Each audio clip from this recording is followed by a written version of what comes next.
Here we begin with a small graph. In order to search this graph, we need some form of traversal. This first one is depth first traversal, or DFT. We will continue down paths until we can't continue anymore, and then backtrack to the last spot where there is a fork in the path and go down another. The starting vertex does not matter and will usually be provided by the user. For this example, I'm going to start at E. During this traversal, I will use a stack to assist me, and then just mark down what order we visit the items in. So to start out, I will change E from being unexplored to visited, and then add it to the stack and order. The top item of the stack will be the current vertex with which we are concerned. Currently, we are focused on E, so I want to move down an edge that is incident to E. There are 3 for this vertex. It doesn't matter which one you choose.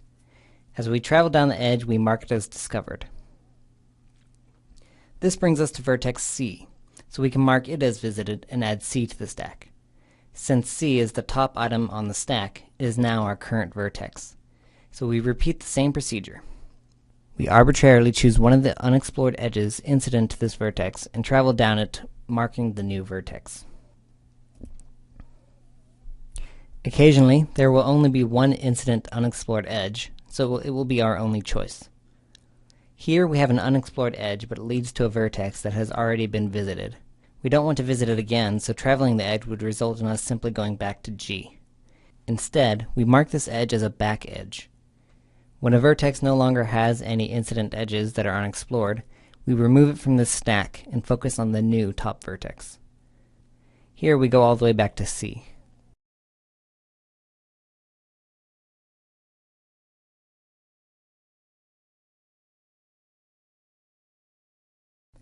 A dead end is another situation where we will not have any more unexplored edges to traverse.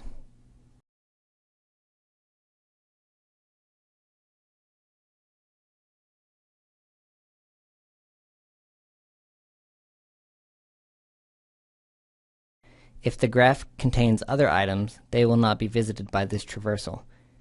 We can use this to determine the connectivity of the graph. Now let's apply this traversal method to solve a maze. Here I have a simple maze. If I add a vertex at each spot in the maze, and then I add edges between these vertices that are not separated by a wall, and then I remove the maze, we're left with a graph. I'm going to use the same method here as before and just speed it up a little bit. Starting at vertex A, our goal is to reach vertex Y. The traversal will continue taking paths until it can no longer go any further. Then it will move backwards to a vertex where it can continue. Eventually, this method would visit every vertex in the graph, so we are guaranteed to find a way to vertex Y. One nice thing is now our stack will contain the path of vertices to get from A to Y.